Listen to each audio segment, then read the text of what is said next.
All Pakistan textile mills association का मुल्क भर में फैक्ट्रियां बंद करने का फैसला और कहना है कि हफ्ते से मुल्क भर की टेक्सटाइल इंडस्ट्रीज को बंद कर दिया जाएगा। 1600 टेक्सटाइल इंडस्ट्रीज पहले ही बंद हो चुकी है।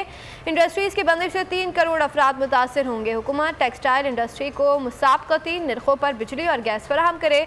टेक्सटाइल इंडस्ट्री की बंदिश से मुल्की बरामदात को बड़ा धचका लगेगा। टेक्सटाइल इंडस्ट्री को बिजली और गैस की मुसलसल फराहमी यकीनी बनाई जाए। मंजिल, रास्ता, जज्बा, भयानक सच्चाई से हटाए पर्दे और तोड़ डाली झूठ की बेड़ियां। सलाखों से डरना कैसा जब चट्टानों ने पाला हो। इमरान खान बोल के साथ जुम्मे से इतवार रात 10 बजे सिर्फ बोल न्यूज पर।